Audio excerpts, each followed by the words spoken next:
The calendar has not lied to you. It is, in fact, Big News Wednesday.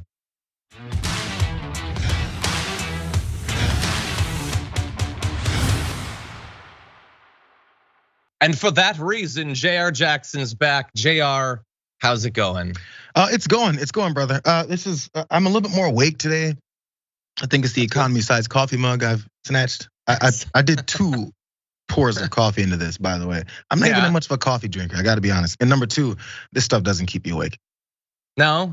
You know, I saw some study confirming once again that caffeine apparently like extends life or something. So I decided for that reason alone to continue drinking like 4 or 5 cups a day. That's good news.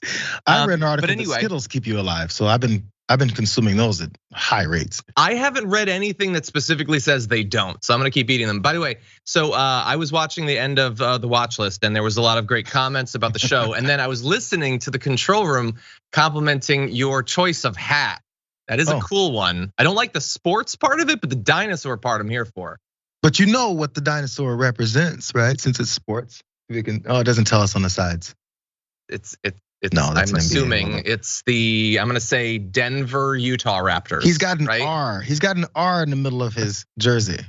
Yeah, you were. It was Raptors, at least. It's Raptors. Yeah. No, I'm kidding. Okay, it's the Philly Deinonychuses.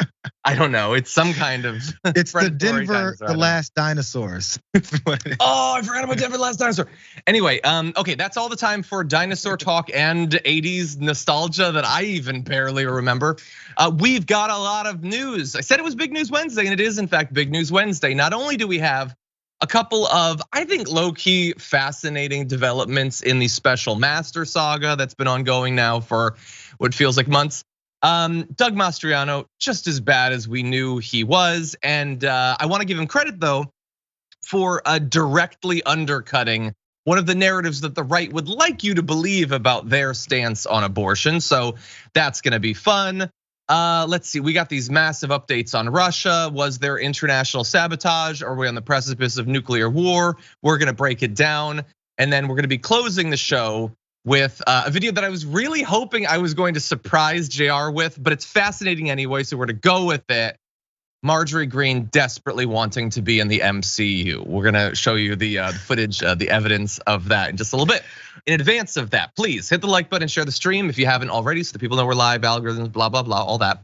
And if you want to send any messages to Jayar Jackson or myself, you can do that. You can tweet us, you can super chat us, you can comment, and we'll read those as we go. But with all that said, Jayar, are you ready to start the show? I think I am. I think so. Okay, I think you're good. I'm sure enough that I'm willing to proceed, so let's do that. I wanna demonstrate to you the absolutely absurd lengths that Judge Eileen Cannon will go to protect Donald Trump in this document scandal. So take a look at this. Judge Deary, who is the special master, who's chosen by the Trump team, special master being mandated by Judge Eileen Cannon, has apparently just discovered recently that he has been undercut for some reason that apparently made no sense to him by Judge Eileen Cannon. So what happened is that she apparently, in a very sneaky way that we're gonna describe, tried to delay the time it'll take until you eventually find out whatever it is that he's discovering. Because remember, every day he's doing work on these documents. And she originally said, you have to be done by the end of November, pushing it back quite a ways until after the midterm elections.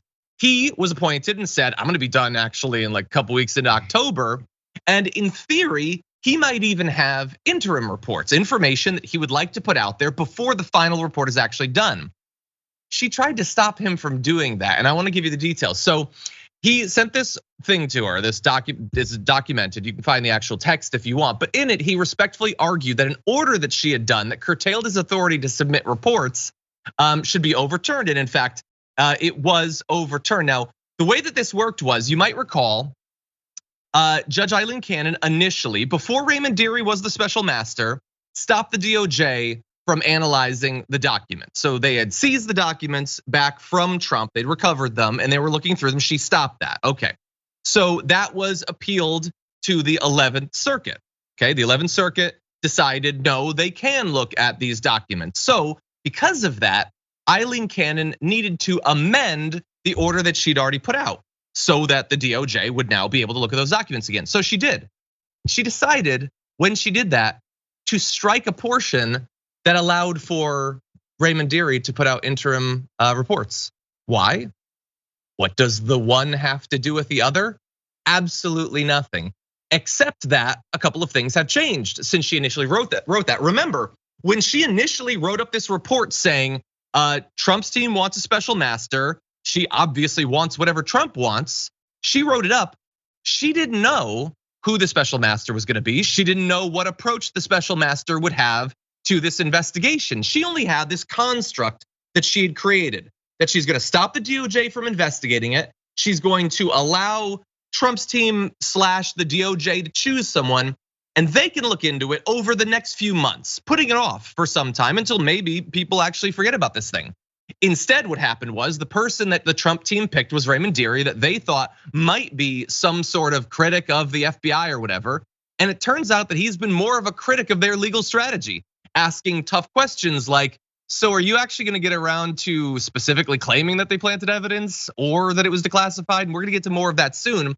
And that hasn't looked good for the Trump team. And by proxy, it doesn't look good for Aileen Cannon. So perhaps as a last chance bid to get him to delay what seems like the inevitable when it comes to this, she tried to block him from doing these interim reports. So he sent this message to her saying like, they didn't request that you do that in the 11th Circuit. Could you resume that?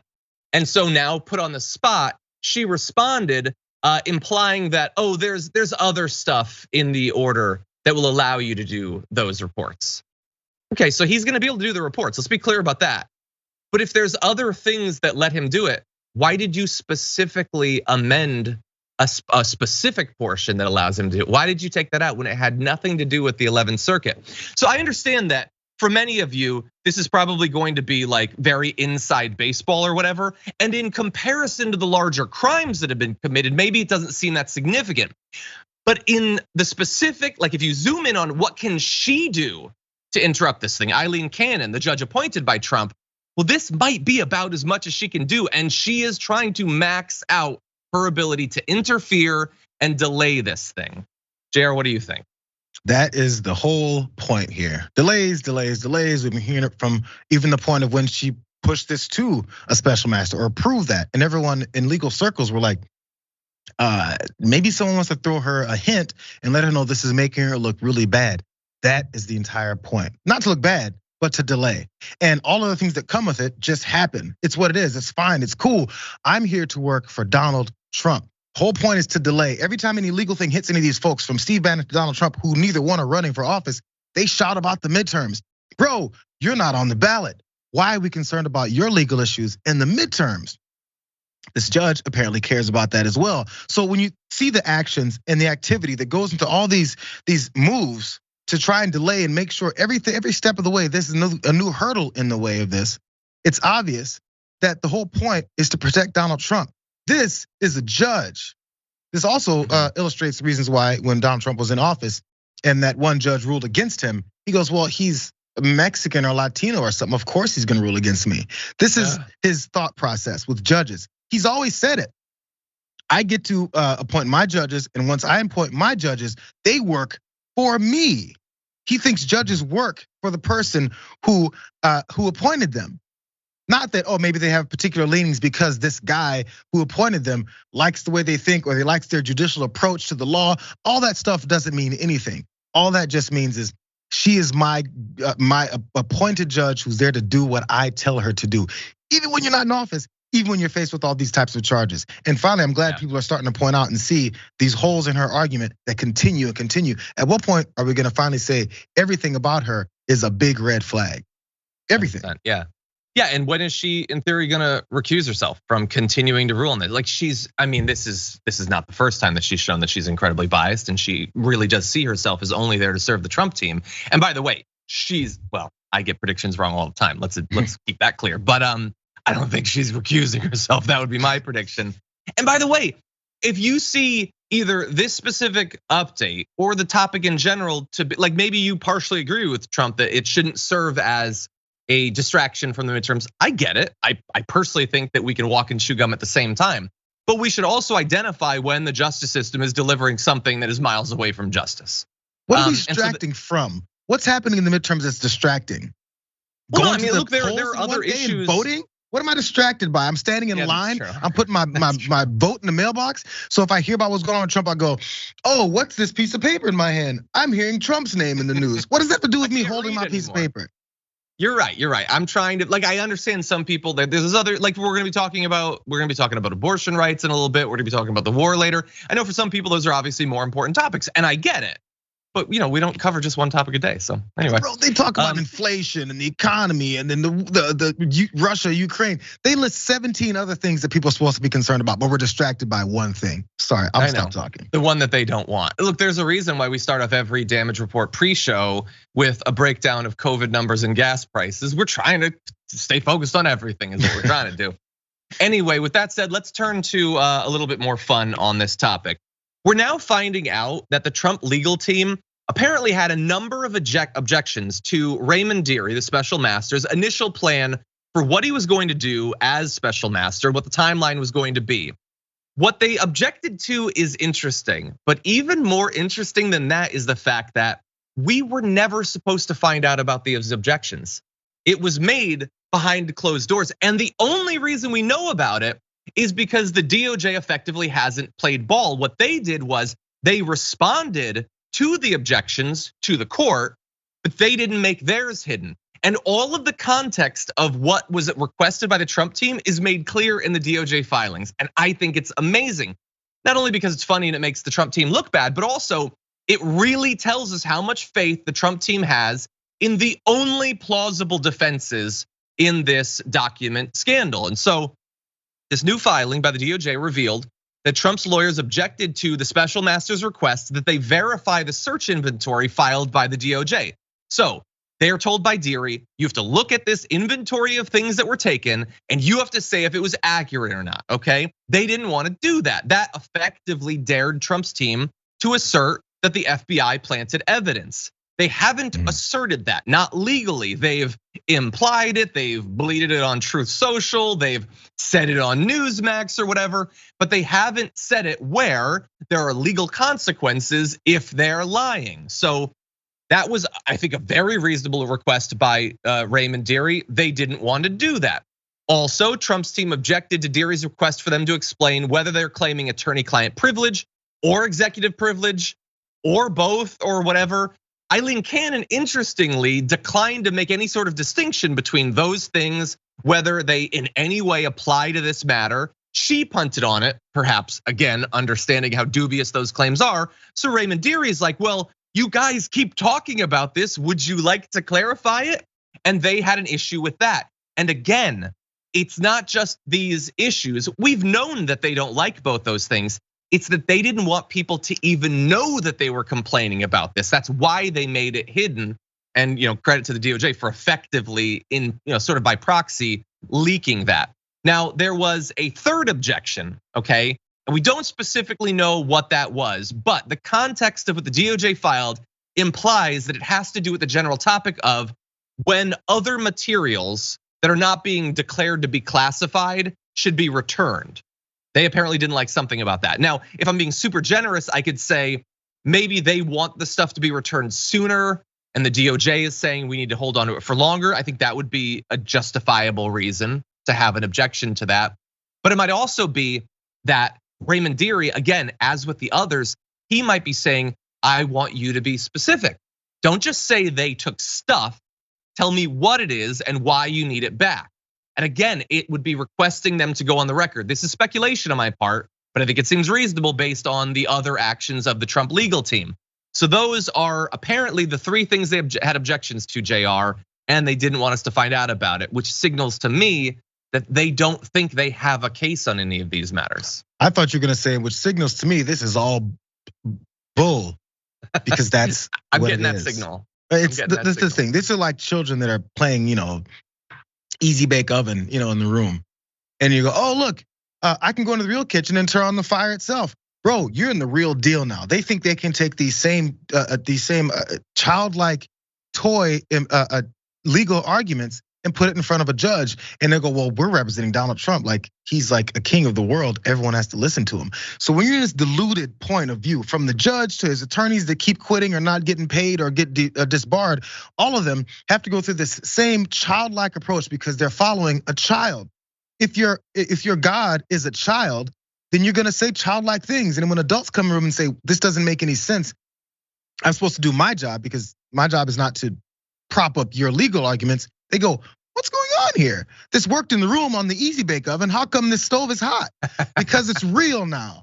And they realize it once they get burned. But at least once they get near the fire, they're noticing this is getting warm. Let's not really go there because the fire is gonna actually engulf us.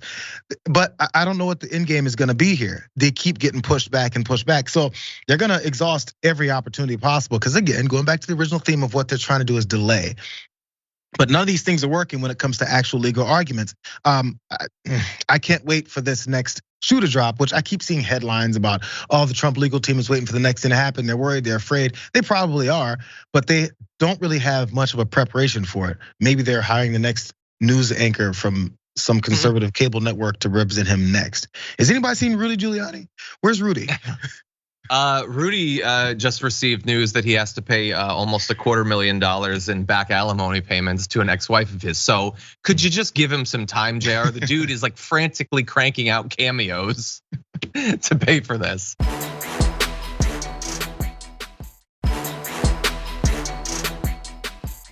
Anyway, I want to give a little update on a Trump-related, but not specific to Trump, thing that a judge did that I think is important, especially looking forward. But let's set it up. For some time now, many Republicans, not just pundits, but politicians too, have been predicting, and I think it's fair to say, threatening violence. If Donald Trump is indicted, if Donald Trump goes to jail, if Donald Trump is barred from running for office again. And I'm talking about some specific people you might remember. Senator Lindsey Graham drew criticism for predicting there would be, quote, riots in the streets if there's any charges against Trump by the DOJ. Trump himself, of course, has multiple times said variations of the temperature has to be brought down in the country. If it isn't, terrible things are gonna happen. And of course, he's done nothing to take down the temperature. And of course, he didn't say that if terrible things happen in the streets, that would be unacceptable. And he would immediately denounce any of his supporters who did that. I guess he was thinking it, but not saying it. In any event, that has now led a judge to comment on this commentary. This happened at the sentencing of a Capitol rioter. Judge Amy Berman Jackson rebuked these Republican leaders, including Lindsey Graham, saying they cagily predicting or even outright calling for violence in the streets if one of the multiple investigations doesn't go his way, with his being Trump. The judiciary has to make it clear, she goes on, it is not patriotism, it is not standing up for America to stand up for one man who knows full well that he lost instead of the Constitution he was trying to subvert. And look, I think that this is important, it's a good sign. But of course, what Judge Amy Berman Jackson says, few will hear. And of those, if they're MAGA people, they're not gonna care. This would only inspire them more. We're gonna get to the growing support specifically for lethal political violence in just a moment, Jayar. But it's good to at least note that, like, as we take these steps towards all-out fascism, there's at least some people in positions of power who seem to take it seriously. I worry that sometimes these types of statements, or even from a judge like this, is it's gonna get put in the sections of history where there was a few dissenters, you know what I mean? Which there was plenty, but then the ones that point out here, what is this leading to right now? It's a good, it's a good standard thing that's we can refer back to, that there was people who were pushing back on this guy, whatever it is that comes from this, or whatever kind of potential violence that they're plotting and expecting their followers to continue advancing. If that does happen that way, all we got is them kind of saying it. What's the actionable thing next? Because that's why people are so impatient with wondering when indictments are gonna come down, or wondering when the Department of Justice is finally gonna do something about this, with all this evidence that everyone's seeing in front of their faces. Because there's plenty of Americans who don't have the time, energy, or concern to keep looking at every aspect of this, moving from next step to the next step to the next step. And I think these folks in the Trump circles know this. So, there's enough smoke screens and declarations and appearances on Sean Hannity's show and rallies that's what gets noticed. not these little nuanced things and changes back and forth and the special master versus then this one judge and then a third judge. People, man, they lose interest real fast on this stuff. So the only thing they see is the violence part. And hopefully there's an actionable response to that versus just saying, I object. Yeah, it seems like it would be a bad thing if people were killing their political opponents in the streets. I mean, look, that again, just saying that stands out. If there were other people saying it, I'd cover it. But yeah, and you made a great point. I share your concern about people moving on. I mean, what we have learned more than anything else since 2015 is there is nothing that cannot be normalized. Not at least in America, not in this period. Anything can be normalized. And you might recall how many people were terrified of all of this, the anti-democratic stuff, the political violence on January 6th and 7th, and maybe the 10th, maybe the 14th, but by mid-February, there's a little bit less and a little bit less in March. And then are there people that still care about it? Sure, some of you watching this, I'm sure, care, but it's certainly less people than there were a year and a half ago. And that seems like an issue. Real fast, John. Especially in light. You did Roger Stone yesterday, right? We talked about a video or two of his, yeah. Yeah, so they were talking about what they're going to do. And then F the voting, here comes the violence. I'm not sure if you ran that one. But we did, yeah. This is the idea. We saw that happening then. The response, it was either undercover, we didn't know about it, many folks did, but it happened the way it was gonna happen. We're seeing it again, or potentially in different scenarios. So the question is we know they don't care about the legal process. He literally said, let's just say he's the guy, F you, get out of here, I'm gonna arrest you. That's dictator type of stuff, right? This is what they're looking for if you don't care about the law. And then the other side is go over here tossing legal things at you. They're gonna go, who cares? We broke the law a long time ago. We're just waiting for enough people to realize it or not and actually hold us accountable. The legal people holding us accountable, whatever, we can delay you long enough. We don't actually care about that. It's like they wonder if someone's swearing on a Bible, if they don't believe in God, what does that do for them? There's a legal thing behind it. They will go to jail. They don't care about offending God. 100%. Okay, let's turn briefly to this, just I want to make sure that people know about this. We know that political violence in America has become normalized far too much. And we occasionally cover surveys asking people what they think about the topic. But this one might be the most terrifying that I've seen because it is so specific and so personal what they asked people. This study is by the University of Chicago's Chicago Project on Security and Threats. They did the study talking to a bunch of people. 5% of overall respondents said the use of force is justified to restore Trump. Almost all of those people said they were willing to participate in that violence, even if it means killing. So look, the percent who say violence is acceptable is lower in this study than in some. But when they're specifically asked, will you kill people to put Trump back into office? Nearly 5% said, yes, I will do that. And I have no idea if this is actually representative, if you can plot this over the entire population. But if you can, in a country of more than 300 million people, that's millions of people who are willing to personally kill so that a former reality show guy who sold steaks at Sharper Image can be president again. And that should send a shiver up your spine. We've got more numbers. 3% of respondents agree with the statement, quote, I would participate in the use of force to restore Donald Trump to the presidency, a number that went up once you made the statement more specific and said, even if some people are injured or killed, which that's bananas. I understand that there can be variation across these things, but the idea that the more specifically lethal and threatening you make it, you get a few more people to sign on than when it's vague, I guess. Independents were just as likely to espouse or promise participation in violence. They were nearly twice as likely to say the use of force is justified to prevent the prosecution of Donald Trump over the document specifically. 9% of them said that versus 5% of Republicans.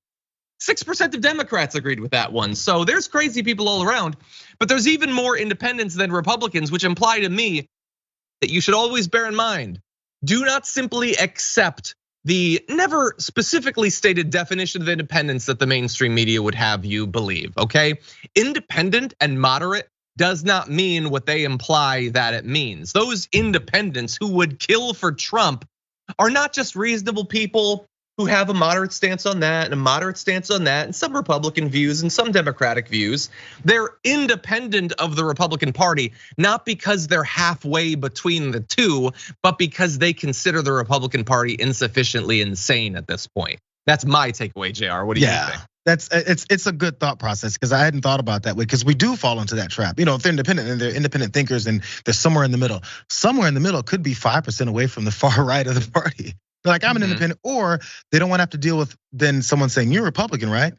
And then they know what's gonna come from that. So what do you believe in? This, and that? It absolves them from those discussions, but then allows them in their own brain, in their own voting processes, and apparently in their plans for violence, to also join those same folks that they disavow or say that they're not a part of. Now, one really quick thing. This is reasons why I think you'll have the propaganda of, look how big my crowd was. This rally was insane. And then you end up seeing it the places, 25% full. There's a lot of people who will bark and say, I'm willing to fight. Yeah, I'm gonna go and kill these people, F them. But then once the fight comes, they're running the other way because they're cowards. We already know that. But if enough of this pack of dogs is barking and charging, even the little chihuahuas will be running behind them too and be like, yes, I'm a part of it. This is January 6th, basically. You talk about how big the crowd is and everyone's rallied up to do this thing. It gets people who would say they do it actually ready to do it. If they only see 12 people doing it, they're like, forget that, I'm not dying for this guy. But they don't think they're gonna die. They think they're gonna kill. Yeah, it's all, and the right understands this. They understand how mobs work, and that's why they're trying to whip people up into a mob. And by the way, you might need millions, I guess, to take over the country, which will never happen. But you don't need millions to commit a couple of random acts of mass violence. You only need a couple. And I don't know if it's 5 million people are willing to kill for Trump. I don't know if it's 3 million. I don't know if they're way off and it's 500,000. But it ain't zero. I'll tell you that. Yeah. Okay, with that said, we're gonna take the first break of the hour. When we come back, I know you watched some of these, Jayar, but we've got these awesome videos at a Trump rally. David Schuster went there. David Schuster, apparently the only man that gets people at a Trump rally fired up more than Trump himself. We'll show you the evidence after this.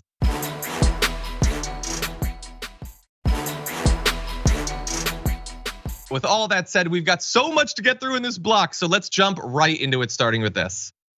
Q is number 17. President Trump repeats 17 over and over, even when it's inaccurate. He's been giving us hints and clues from day one. So Donald Trump knows who Q is? Absolutely. Why doesn't he come out and tell all of us? It's a process of waking up the American people. It's the blood of an innocent child that are scared to death, and then it's extracted from their head, from their brains and their bodies, and it's used as a drug. And who's doing that?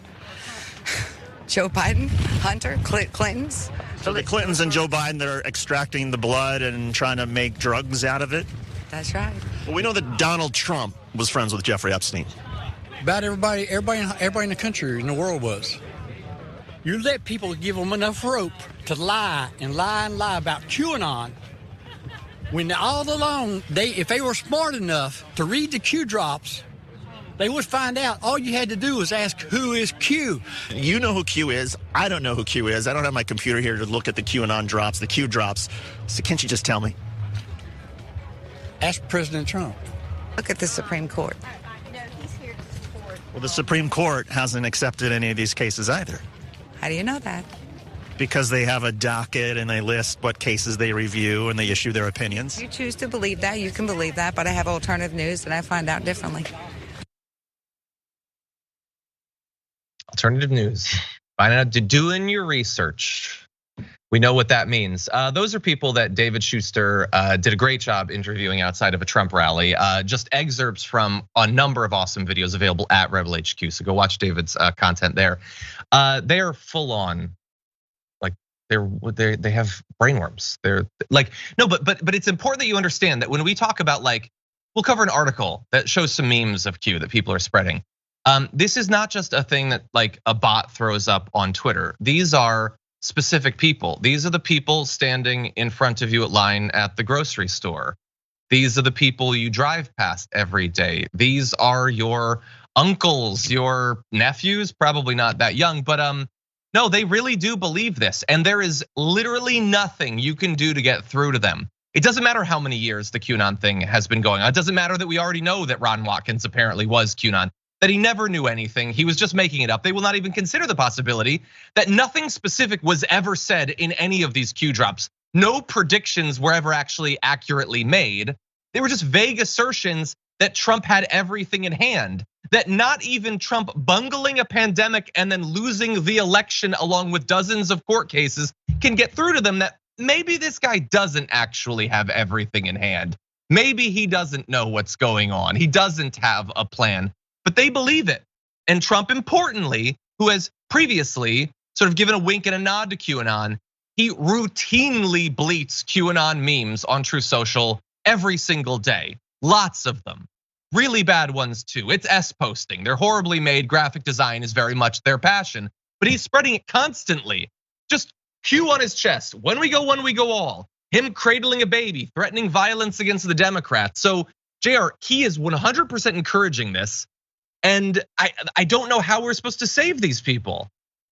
As you see them running out of supporters or people that are willing to buy the BS, you have to go to a lower and lower and lower source. And this is it. So there's super villains that of course are randomly only associated with the last few administrations or people that you hate in the Democratic Party, because I thought it was the deep state. So let's go to the deeper state of all of these folks that are within Washington that are running the levers of government. The same ones who were still there when Donald Trump was running the country from his administration, right? So wasn't he also affected by these deep state? Did he clean the whole deep state out, or did they all come and rush back in once he lost the election? None of it has to make any damn sense. Whether or not Ron Weasley is exposed himself as not the leader of Q or not, they don't have to believe that. Who cares? Who cares? As long as we're still pushing the same, whatever acronym they've got, where we all go, we're all stupid to follow behind. That's the whole point. That's why that slogan means so much to them. Where we one go, we all do the same stupid stuff. That's the plan.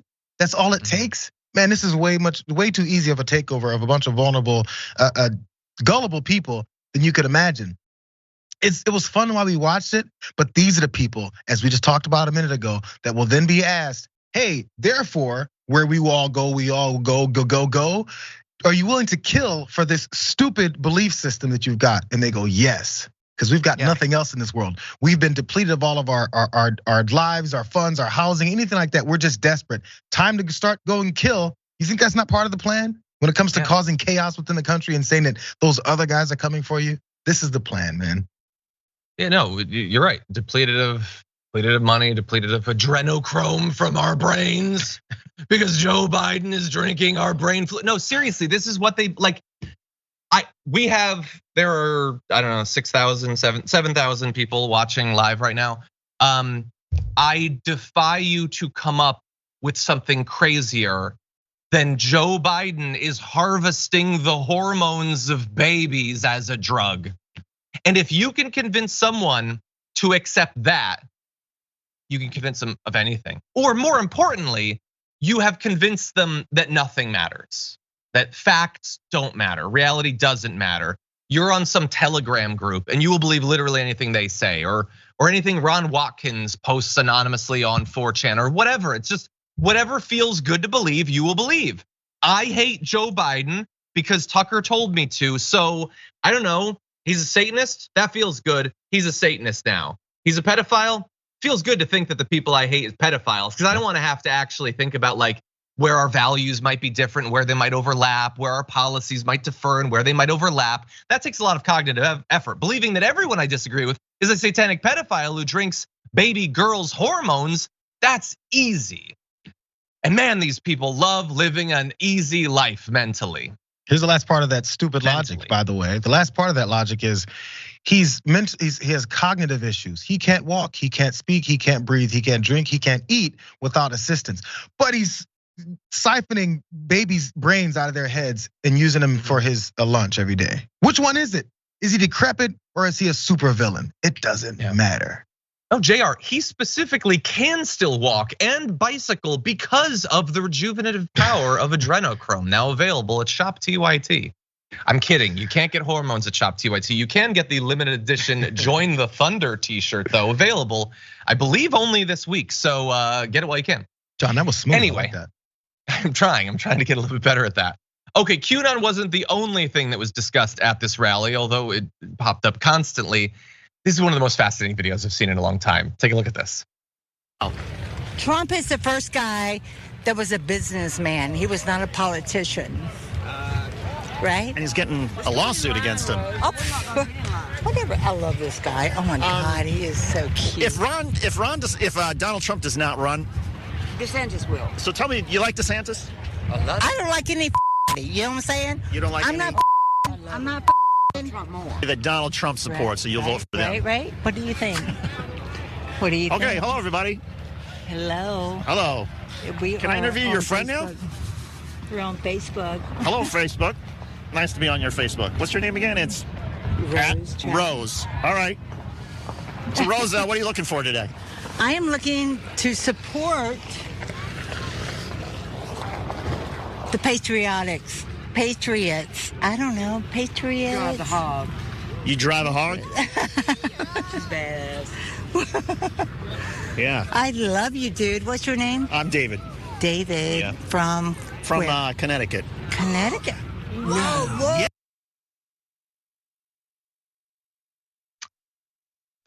Yeah. Well, we found out that she's looking to support the patriotics. I can speculate about what else she's looking for. I don't like people talking about hogs in the middle of that conversation. I do love that video in every way but one. And that is that the camera person needs to circle around, because I gotta see how bad David Schuster is blushing during this whole thing. Like, how are you gonna let him hide his face? He must have been beat red. That woman, like, there are a lot of claims about people who don't give an F. Most of them do. She doesn't give an F. She goes hard in everything, JR. What do you think? Yeah, what she does give is a multiple bruise, maybe a couple of. I feel like she's I get trouble for saying this. I like to say it this way: she drinks a Tom's Collins every once in a while. She definitely looks like the type of person who drinks Tom's Collins, and I know it's Tom Collins. I like to say Tom's, but because it's his Collins, and we want to give Tom credit for that. I don't even know what's in a Tom's Collins. I just picture an old lady down in Florida drinking Tom's Collins. Apparently this was not down there, but this is the thing: that whole thing switched. I didn't get to mention this on my show. I meant to say it. The whole thing switched once he asked her, so who do you support? Some details about why you maybe support someone. It switched really fast to, you're cute. Oh my God, what's your name? Isn't he cute? Is he married? All that stuff came once some answers had to come based off of her beliefs why she's there. Because the real reason that she's there is for the Bud Lights, the Tom's Collins, and also the community. Don't forget that part. During COVID, all these conservatives were complaining about how people are isolated in their houses, which was a problem. There's many studies about people's mental, their depression coming up and issues with not being around other folks. We're a relatable society. They found their community, and it's wrapped around this entire belief system of hatred for one particular group. This the election being stolen from their God, and this is fun. They're having fun. It's a tailgate. So they're enjoying themselves. They get drunk, go listen to Donald Trump say nonsense that they're not listening to, and then they move on and go to the next event. Yeah, it's a social thing. Like, if you want to meet people who, like are like you in a lot of ways, they believe that Jewish bankers control everything in the world, and they too think that Chrissy Teigen drinks baby hormones or whatever. Where are you gonna meet those people? There's no box you can check on OkCupid for that stuff. I keep emailing them about it, but they won't change. So you go to these rallies, and that's where you meet some nice people. Also, that second woman was really excited to find out that David's from Connecticut. And as a guy also from Connecticut, I'm a little bit worried right now. I'm not going to any of those rallies because I don't want to trigger anything. Well, apparently she got lib kids that are from there too, something like that. Oh, I gotcha. Okay, really fast. Let's play this third video. We'll give you our response. Let's start with this. Without a religion or without any kind of religion or basis of religion in the US, the country will fall apart. I think there was just a poll that said that 61% of Republicans think that we should declare the United States is a Christian nation. Well, I wouldn't have any problems with that. I mean, it's a freedom of religion, so. And heck, Biden administration now is trying to recruit atheists to vote for him. What's wrong with atheists? Well, if they're gonna find out real hard when they die what's gonna happen. Oh, so if you're atheist, if you're not a Christian believer, you're in trouble when your life is over. Is that the? That's my opinion anyway. Yeah. Okay. Should that be taught in schools, or should it just be up to individual families or churches? I think once they took God out of the school system, that's the issue we have now. I mean, the CRT and the transgender BS that they're trying to push on the kids. Okay, so you did see in those great interviews that David Schuster did at this Trump rally, head over to Rebel HQ to watch the full videos on a number of other topics as well, that not all of the people at the Trump rally believe that America should be a Christian nation by declaration. They're not all Christian nationalists, not in the way that a lot of the MAGA movement is, but others 100% believe it. They do not believe in religious liberty. They will occasionally use the term, to be clear. If they feel like their ability to push Christianity on other people is being limited in some way, they will assert their ability to dominate by claiming that that's religious liberty. But when it comes to the rights of Jewish people, Muslims, Jains, Hindus, they're not interested in that. These people will never be fully American, let alone the atheists. There's apparently something wrong with wanting atheists to vote for you. And let me be clear, I'm an atheist. I voted for Joe Biden. I don't remember Joe Biden ever specifically trying to get me as an atheist to vote for him. That's not actually a thing, Jayar. It's really weird how that works. This is the other thing. Your belief system is that, you're a Christian, Jesus saves, you're going to heaven for believing in him.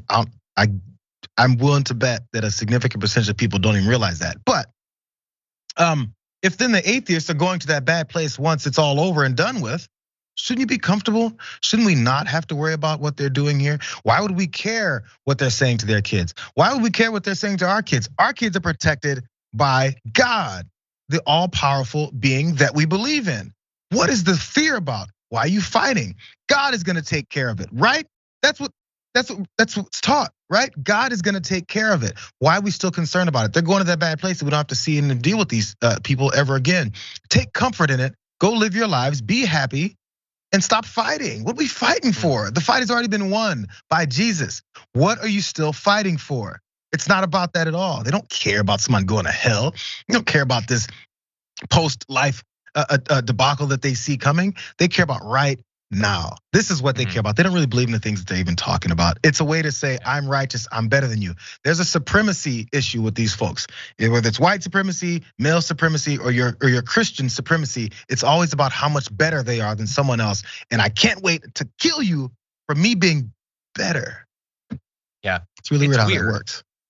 Also, finally, a little closing note as an atheist, it is frustrating when you make a claim knowing that it's impossible for you to realize that you're wrong because the first opportunity you'd have to know it, you're dead and there's nothing after death, and so you can't realize that you were wrong. That's frustrating as an atheist. But also, I think it's important, Brett occasionally brings this up. We need to understand when we have actually something in common with our enemy. And I'm not talking about me, I'm talking about the Trump fans and the Democrats. So I would reassure the Trump fan, you don't think that because I'm an atheist, that I'm as moral as other people. I want you to understand that many Democrats believe that too. Lots of Democrats in positions of authority would be very uncomfortable if you were to ask them about atheists. Many of them agree that there's something suspect and immoral, unethical about atheists. So can't you guys get together, have a drink, and talk about how much better than atheists you are? I'm trying to bring you together, people. Anyway, with that said, we do have to go to our last break. We are way over, but we'll be back with more news after this.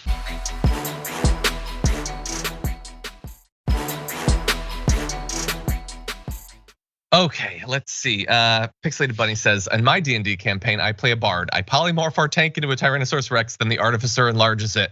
That's a great combo. I'm gonna have to work on that. Anyway, with that said, we're at very low time. Let's jump directly into this. Would that woman who decided to have an abortion, which would be considered an illegal abortion, be charged with murder? Okay, let's go back to the basic question there. Is that a human being? Is that a little boy or girl? If it is, it deserves equal protection under the law. So you're saying yes? Yes, I am. That is Doug Mastriano, who the Republicans have chosen to be their nominee to be the next governor of Pennsylvania. And I want to give him credit for being honest about what he believes and about the implications of what he believes, because he is pro-life. Not actually pro-life, but that's what they call themselves. And they believe that abortion is wrong, that you are killing a person. And if you believe that, and if you believe in capital punishment, the overlap there being basically a perfect circle, if you believe that you should be killed if you commit murder, if you believe that ending a pregnancy is murder, then yes, you think there should be consequences and the woman should be charged. And so I will give him credit on actually admitting that. I will give him credit on literally nothing else, because that is a barbaric way to live your life, a barbaric thing to propose you do to someone. That a woman choosing to exercise control over her own body, exercising the rights that she's had for more than a half a century, guaranteed by the Supreme Court, should be locked up for the rest of her life or killed by the state. That is an insane thing to say. But credit on the honesty, because a lot of them honestly do believe this. If they don't, then they have deluded ideas about the attachment between different policies and values. But many of them do, and they find it inconvenient that you should understand what it is that they believe.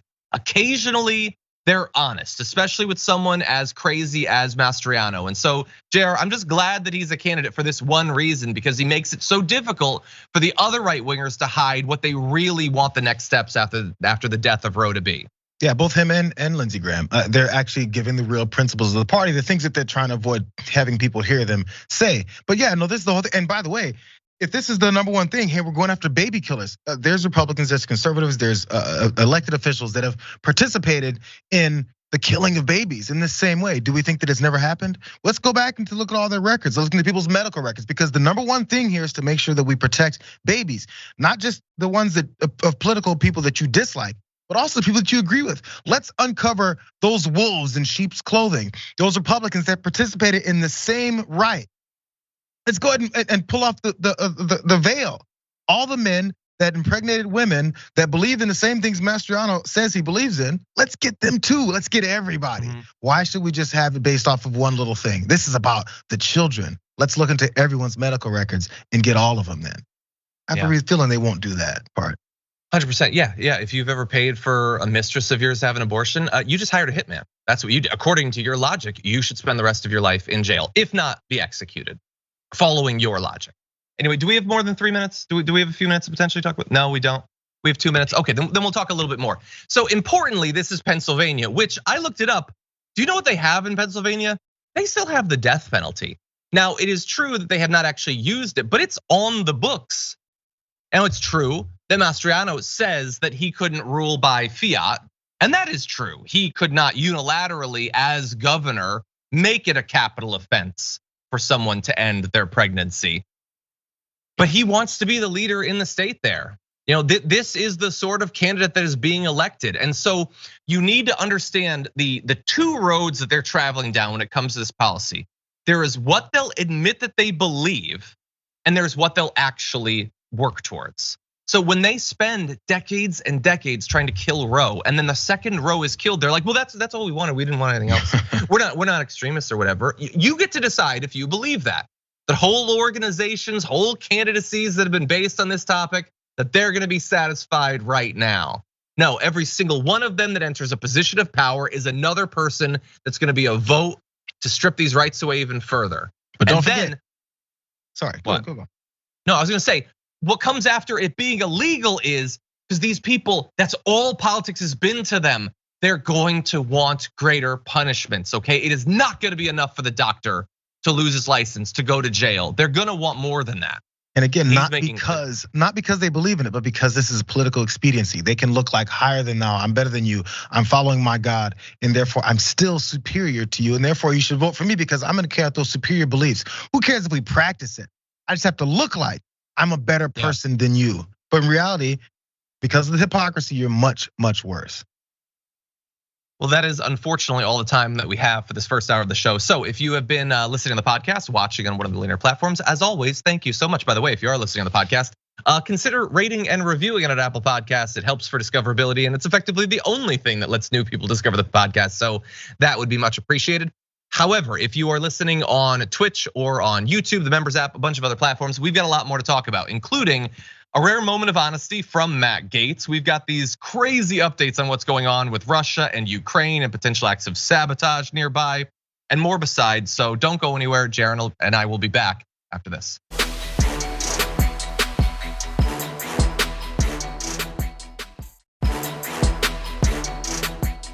See, Kyle Cushing sent in a super chat saying there's more reality in John's D&D game than these Q people's heads. By the way, when is a TYT host D&D session happening? That would be great. I really do plan on it happening at some point. I also agree. Last night in my D&D campaign, I turned into a Tyrannosaurus Rex, and I have a better grasp on reality than the woman with her thoughts about kid hormones being drunk.